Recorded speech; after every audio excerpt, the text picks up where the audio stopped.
Hi guys, I'm Lavanya. I'm a software engineer with the team in Intel. Our team supports Intel System Studio products, and we work directly with external customers and help optimize their solutions on Intel architecture using our tools. Yesterday and even today, my colleagues have been presenting about the various components in Intel System Studio, as well as the usage cases. Today, I'm going to be talking about how Intel System Studio tools can be used to optimize solutions in the autonomous driving space. So let's get started. I'm going to start sharing my slides. So for today's agenda, we are going to start with the overview of Intel System Studio. For those of you who weren't able to catch up over the last few sessions, we are going to get a brief overview of Intel System Studio. Then we are going to look at how our analysis tools can be used to optimize solutions, mostly relevant to the AD space. So we are going to be looking at performance analyzers, our Intel compilers, as well as our high performance libraries. Then at the end, I have some additional information on where we can get our tools as well as the beta program. And finally, we will do our Q&A. So let's get started with the overview for Intel System Studio. First, let's look at why we need a dedicated tool suite for embedded development. If you look at the ecosystem for system and embedded developers, there's a wide range of segments that you need to target for, including IoT devices, transportation, retail imaging, and digital surveillance. All these segments need solutions that are not only reliable but are also faster and optimized. This gets difficult as the infrastructure gets complex in terms of the number of devices to handle, the API, as well as connection to the cloud. To address these challenges, software developers need tools that are not only comprehensive but are also easy to use and quickly help resolve defects in complex systems and offer insight into power and performance consumption and help accelerate time to market. Intel System Studio is one such tool suite which helps system and embedded developers accelerate their time to market by boosting power and performance efficiency and also by strengthening the system reliability. Intel System Studio has support for all the latest Intel platforms and provides a visual performance and power analysis tool, as well as the leading compilers and highly optimized libraries that help develop embedded solutions faster. If you look at the tools in Intel System Studio, you can see that we are trying to map it to the development lifecycle. If we start from the right, development usually starts with system bring up. For system bring up, we have our hardware-based debuggers like JTAG debuggers and tracing tools to bring the system to a state where it actually boots. Followed by that, you can use our build and optimized libraries to get your application running on the system. Finally, you can use our analysis tools like the power and performance analysis tools and the memory and threading tools to see what is happening on your system as the application is running. Intel System Studio is supported on all Intel architecture-based platforms from Atom up till Xeon, and is also supported on a wide variety of host and target OSs, including Linux, Windows, and Android. Now, if you specifically look at the autonomous driving segment or the automotive segment, be it software-defined cockpit or the autonomous driving segment or connected transportation and logistics, all these solutions need high-performance platforms, software development tools, and technologies that accelerate time to market and also provide end-to-end scalability. Intel System Studio is part of what we call the Intel Automotive Go SDK, helps developers and designers maximize hardware capabilities while speeding their pace of development. Our high performance libraries, leading compilers, power and performance analyzers help enable full stack optimization and rapid development of these automotive solutions. So that was a brief overview of Intel System Studio. Now let's look at how we can do analysis and optimization using some of our tools on some code snippets that are actually relevant to the AD space. So we're going to get started with our performance analyzers. The first performance analyzer that we're going to look at is called VTune Amplifier for systems.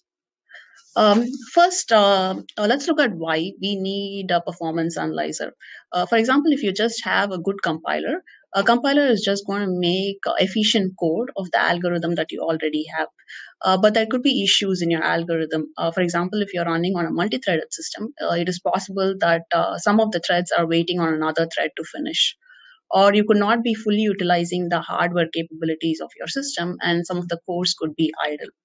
Without a good analyzer tool, you'll not be able to identify these performance bottlenecks.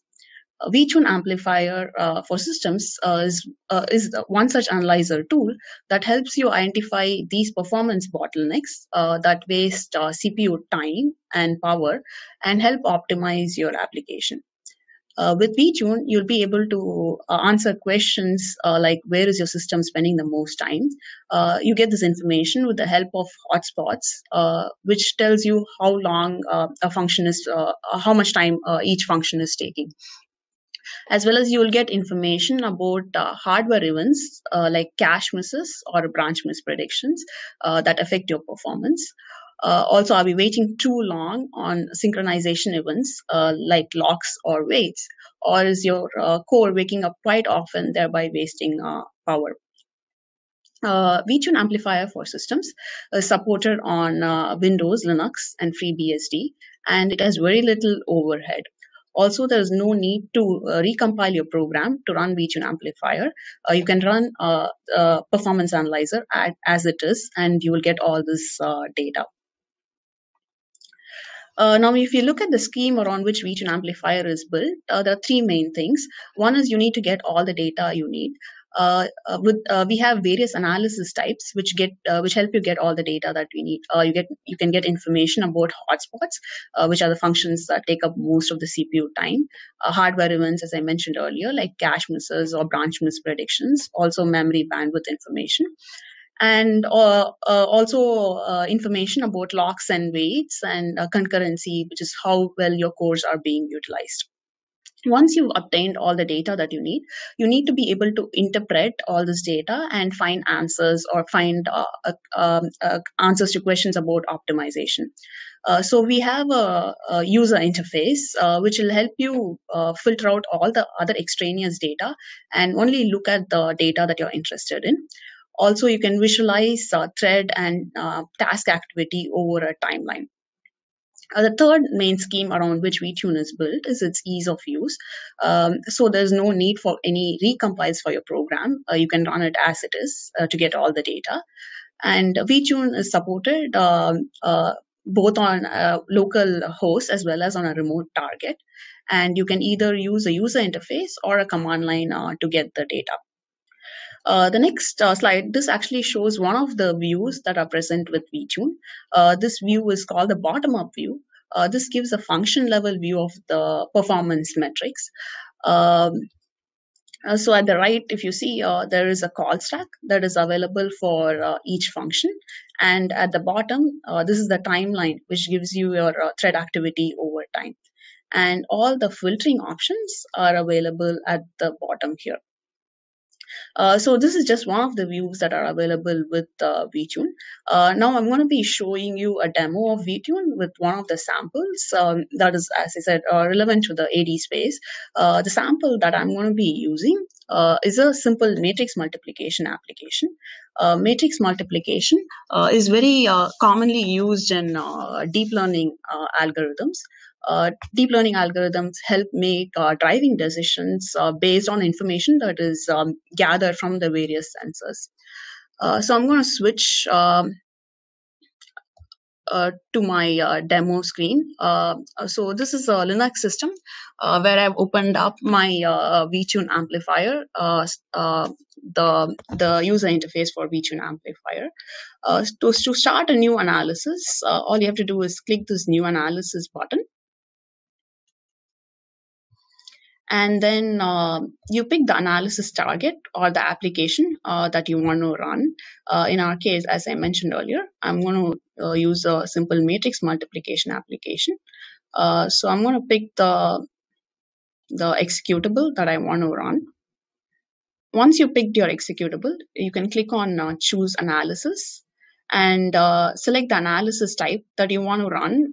For now, I'm going to do advanced hotspots. So this will give me information about the various functions and the time that they take for running on each of the cores. And then you just have to click start. And this will run your application as well as the performance analysis. And once the application is finished, you will get all the data that you need. So I've already collected some results for the same matrix multiplication application that I ran. So the first window that generally opens up once the analysis is complete is the summary window.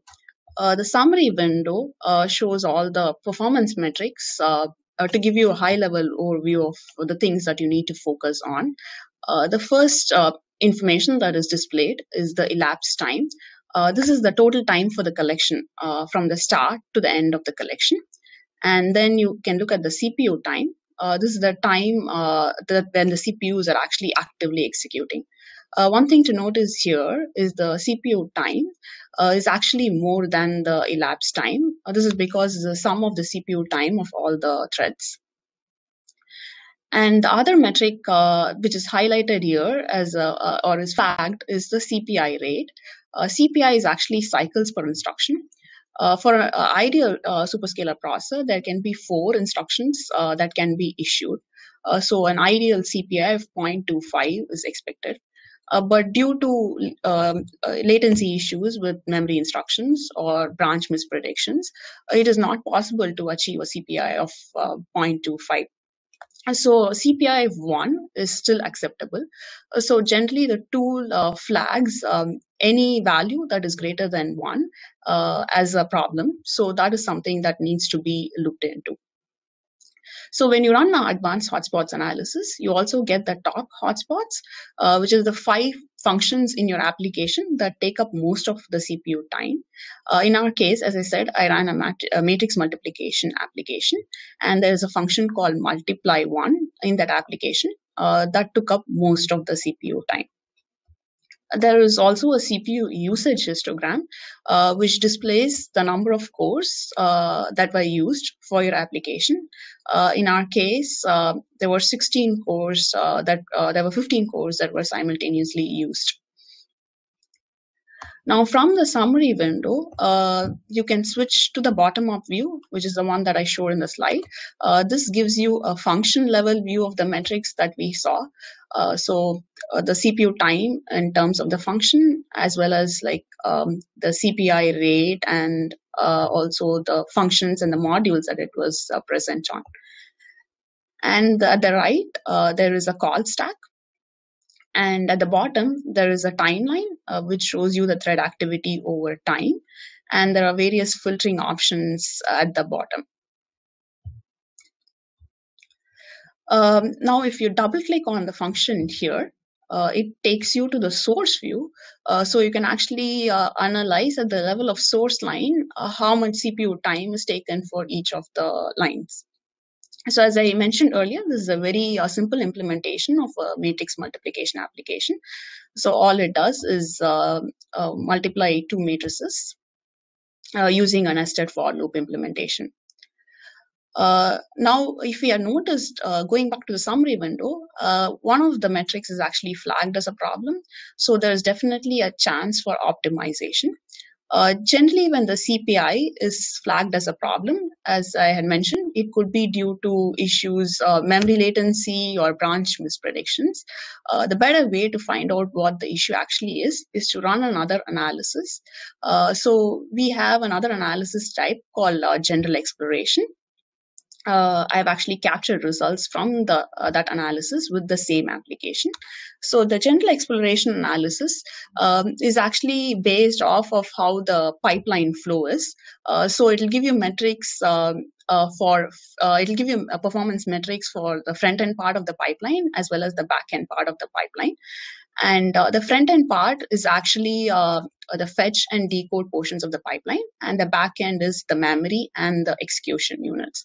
So for the same matrix multiplication application, when I ran the general exploration, you can see that mostly our application is back-end bound. And as you expand on the back-end bound metrics, you can see there are, again, two major metrics. One is either memory bound or core bound. Core bound actually means that there is a pressure on the execution units. In our case, if you see, it's highly memory bound. And if you expand on the memory bound metric, there are 3 levels of cache in our systems, and the last level cache has a very high latency. This is due to, if you explore the code further, you will figure out that this is due to a lot of cache misses that is happening in the last level cache. So again, you can click to the bottom of view, and you can see the function that has most of the problems, the memory bound problems. We are looking at the same function multiply one, which has most of the cache misses. VTune also has another analysis type. For example, if you know that your application is memory bound and you want to do a deeper analysis on that, we have another analysis type called memory access analysis, where you can go into the details of what is the problem that is causing, or what is the array or matrix that is causing a cache miss. So here are the results from the memory access analysis, again for the same application.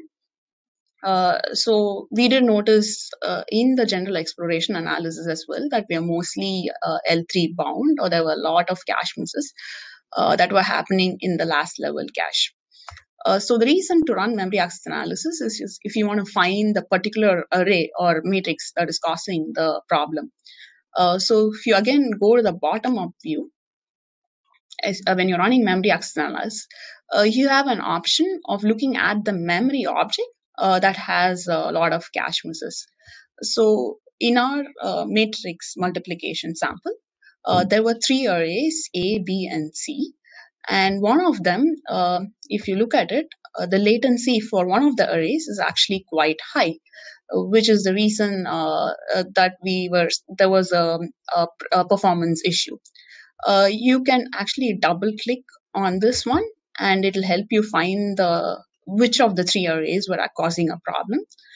So if you go to the source, here if you can see, it's pointing to buffer 2, which is assigned to address 2, and then which is actually array B. So array B seems to be the array that has a lot of cache misses. So if you look at the source, if you take a closer look, you can see that the way that you're accessing array B is actually through a column major access, which means since it's not a consecutive access, there's a possibility of a lot of cache misses, as opposed to A, which is a row major access, which means that it's a consecutive access and we'll not have so many cache misses. Now, to optimize this naive implementation, all you have to do is interchange the loops, and you'll actually get a better performance. So I ran another general exploration analysis type by just interchanging the for loops. So let me show you the source. So this is another implementation, but with just the for loops interchanged. So once you interchange the for loops, where I interchange J and K, now if you look at the summary window to look at the elapsed time, let's compare the one from the previous. It has gone down from 1.84 to 0.506. And we are though we are backend bound, we are no longer memory bound because we've eliminated the cache misses. And now we are more core bound, which means there's a lot of pressure on the execution units. So this is one optimization that can be done on a simple matrix multiplication application. Now, when it is core bound, you can vectorize your application, and that will relieve the pressure of execution units.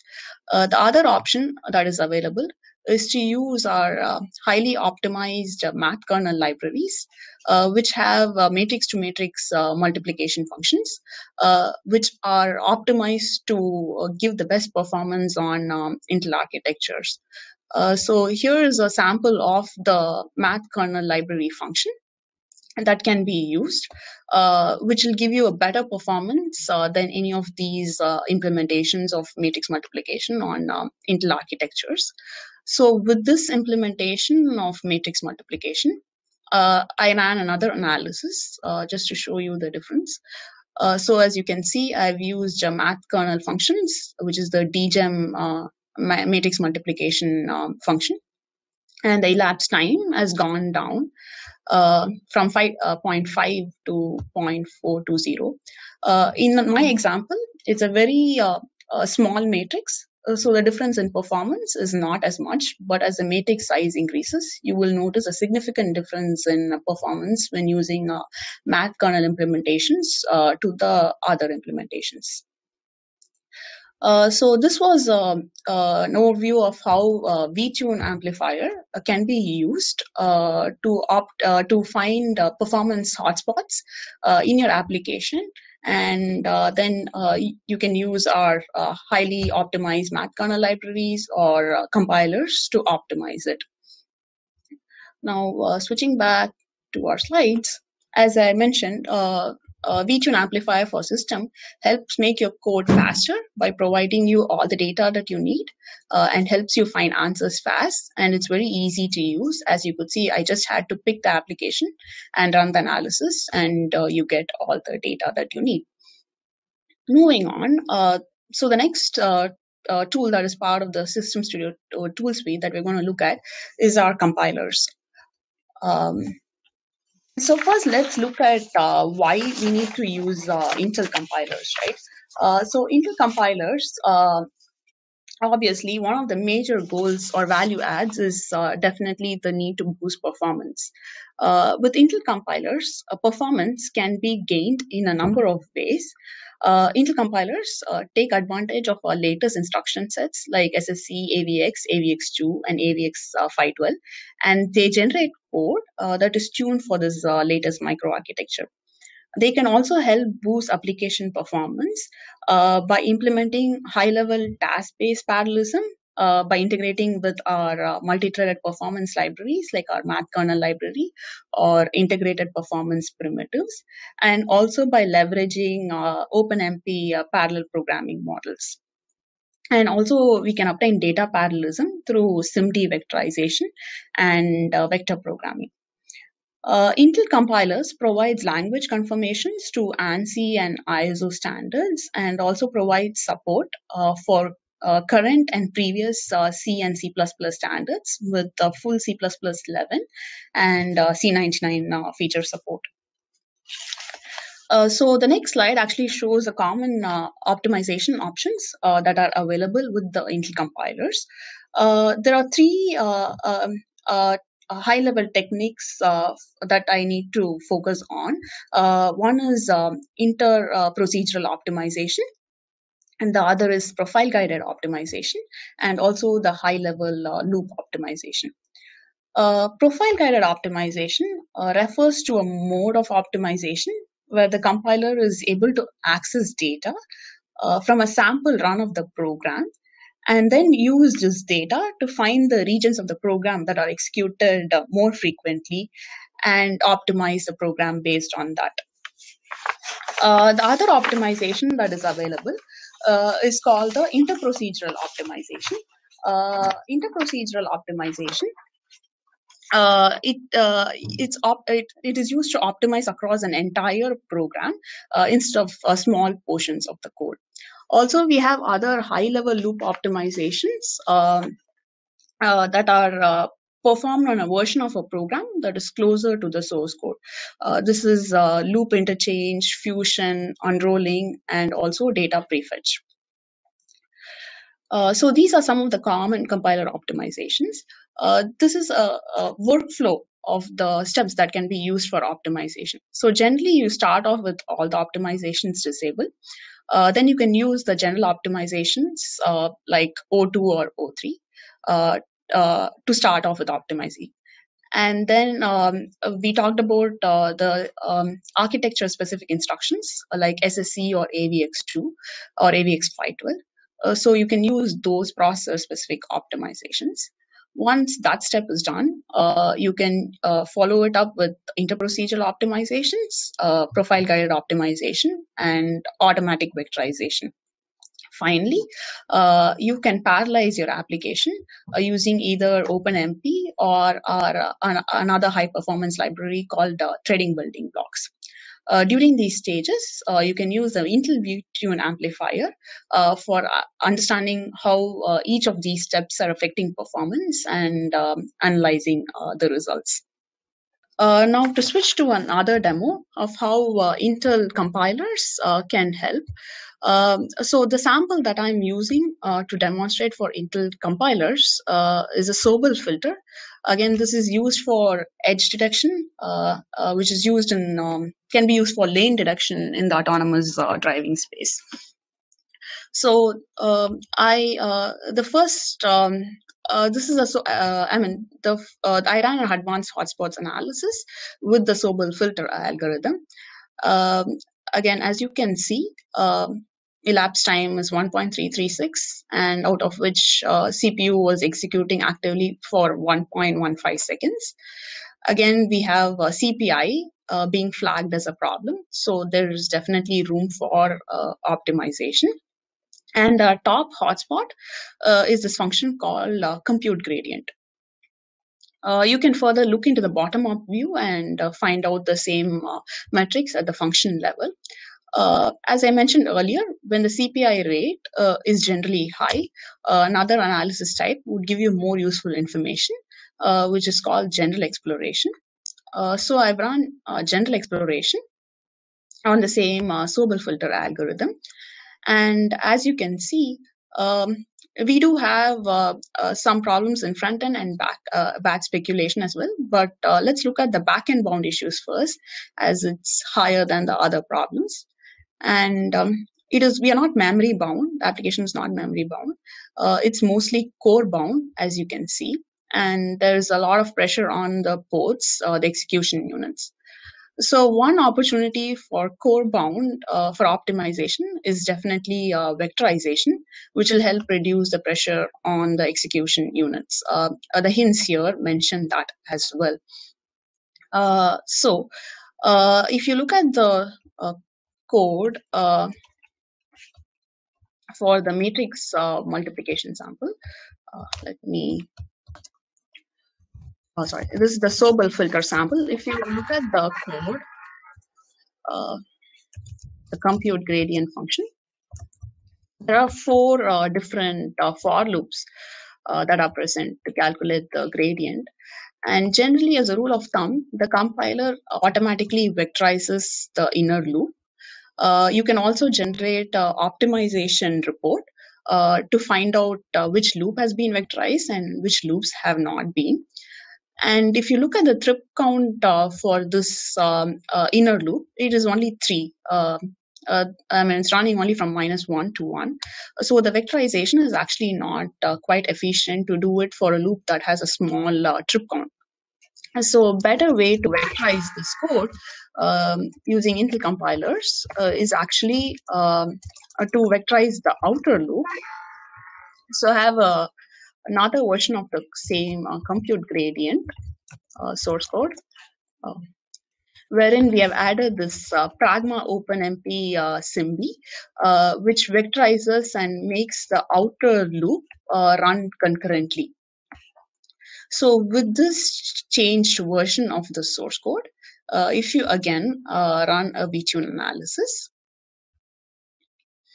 you can see that our elapsed time has gone down from 4.7 seconds to 3.774.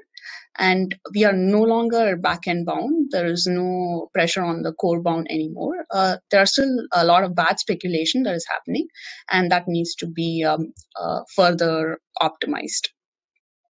So this was a simple example of how Intel compilers can be used to optimize, as I said, a code snippet, which is a Sobel filter, using Intel compilers as well as the VTune amplifier. So Intel compilers provide powerful features for optimization, for auto-vectorization as well as parallelization, and they can be integrated into Visual Studio or any of the Linux environments, and they provide a good performance boost when you're actually running solutions on the Intel architecture. So the next tool suite that we're going to look at is our high performance libraries, which are our math kernel libraries, integrated performance primitives, and threading building blocks. So let's get started with the first high performance library, which is called the math kernel library. So the math kernel library has highly optimized math kernel functions that can be used in machine learning, scientific or engineering space, as well as finance and even the automotive space. It has support for all the core math functions like BLAS, LAPACK, fast Fourier transforms, and vector math. And these routines are highly optimized, threaded, and vectorized to maximize processor performance. If you look into a little more details, we have functions for linear algebra, like our vector to vector, matrix to matrix multiplication, or matrix vector multiplication.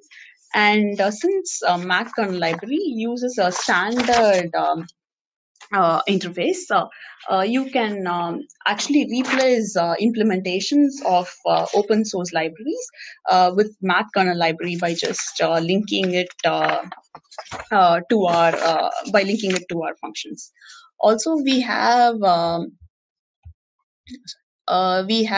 fast Fourier transforms, which can be used to convert from one-dimensional to multidimensional, or complex to complex, and real-to-real transforms, and vector math functions, and our computationally intensive core math operations for single, double precision, real and complex data types. So we did see a usage of a math kernel library on the matrix multiplication application. So using that, you can optimize your performance on architectures. So the next we are going to look at is called before that, this is just a chart which indicates how the math kernel library provides a better performance in relation to an open source Atlas implementation. As you can see, as the matrix size increases, the math kernel library has a better performance than the Atlas open source on both 8 and 16 threads. Now moving on, the next library that we're going to look at is Intel's integrated performance primitives. Intel integrated performance primitive is again a multi-threaded software library that provides developers with ready-to-use, highly optimized functions for image processing, data compression, and cryptography applications. Again, they're supported on a lot of Intel architectures, right from Atom up till Xeon. In the Intel integrated performance primitives, they're optimized using Intel SIMD, AVX2, and AVX512 instruction sets. So your application will perform faster than just what an optimized compiler can produce. They're also easy to use APIs, and they are readily available, and they reduce development time. Intel integrated performance primitives, they have thousands of hand-optimized functions that cover frequently used algorithms in enterprise, embedded communication, the autonomous driving space, as well as scientific, technical, and security applications. So this is a image resize function. It's a comparison with a general standard compile C code. So as you can see, the IPP function performs 2x times better than the readily available C code for image resize. So the next library and last library that we're going to look at is called the Intel Threading Building Blocks. Intel Threading Building Blocks is a C++ library. It's a template library that can be used with any compiler. This implements task-based parallelism, so the developers can take advantage of multiple threads working in parallel without having to manage all the threading details. So instead of having to think about creating or deleting threads or forking and joining them, you can just think about the work that needs to be done using the TBB tasks. And TBB provides a robust set of components for parallelism, including templates based on common programming algorithms, data structures, and synchronization primitives. When you use TBB, the runtime libraries runs in the background, so it manages all the threading details like scheduling and load balancing. TBB is again compatible for all Intel processors from Atom up till Xeon and is available on all OSs from Windows, Mac, Linux, and Android. TBB, it is used on a lot of applications and that can be broken down in parallel. It can be used in artificial intelligence, automation, medical applications, as well as big data problems. So that was an overview of the high-performance libraries that are part of Intel System Studio. Now again, to switch to a quick demo of, before switching to the demo, this is again a chart that shows how a TBB has a better speed up as the number of threads increases on various applications. As you can see, as the number of threads increases, the speed up also increases while using threading building blocks. Now to switch to a quick demo, this shows how IPP can be used to optimize image resize application. Again, for the autonomous driving segment, the data that is gathered from the sensors need to go through image processing, and image resize is one of the operations that will be done. The first implementation that I've run with VTune is actually an OpenCV implementation of an image resize. And as you can see, in this case, the elapsed time is actually 0.239 and CPU time is actually 0.228, which is the time that the CPU is actively executing. And the same implementation, I've replaced it with the IPP libraries. So if you can see, I've run again VTune hotspots analysis with the image resize implementation with IPP libraries. And you can see the CPU time has actually gone down from our previous OpenCV implementation from 0.228 to 0.116. So as I mentioned earlier, IPP is highly optimized for Intel architectures. It takes advantage of our latest SIMD and AVX2 instruction sets and gives a better performance in comparison to naive C++ implementations or open source implementations of the same image resize algorithm. So that was a demo for how IPP can be used to optimize one of the sample code snippets that are part of the AD space.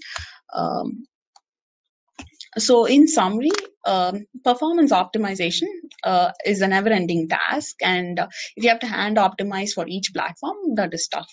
And using our high performance libraries like math kernel libraries or integrated performance primitives or TBB, they are already optimized and they are ready to use. So it'll help you develop your solutions faster and accelerate time to market. Now, to summarize as a whole on the tools in Intel System Studio, so when you're actually developing solutions for automated driving, you need software solutions that are not only robust but are also high performing, and they are able to handle real-time processing requirements while maximizing performance.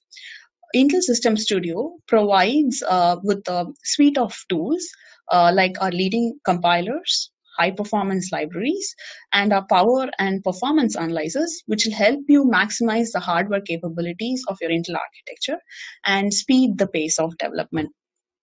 It is a comprehensive tool suite which helps system and embedded developers accelerate their time to market faster. So that was an overview of Intel System Studio and also the components that can be used for optimizing solutions. I tried to give you small snippets of code that are used in the autonomous driving space and show you how these components can be used to analyze and optimize solutions on those code snippets. Now for some additional information. So here are links to the web pages that can be used to get our Intel System Studio products. So this will give you access to the 2017 version of Intel System Studio. We are also running a beta program wherein you can try a beta version, and which is the latest compilers and the analysis tool, and you can give us feedback on the beta program as well. So that is all the slides I had for today, and I think now we can switch to Q&A. So is the Intel C++ compiler mentioned install part of Intel System Studio? Yes, it is part of Intel System Studio if you're getting the 2017 version. Especially either there are three versions: Composer, Professional, and Ultimate Edition, and all of them have Intel C++ compiler part of it. So I think that's all. I don't see a lot of questions, a lot of comments on the introductory, how good the introductory session helped. So if you guys have any more questions, you can always contact Intel System Studio support, and we'll be happy to answer questions on that as well. So please do try the tools in Intel System Studio. Also enroll for the beta program and give us your feedback on that. So that's all I had for today. Thanks, guys. Hope you enjoyed the talk.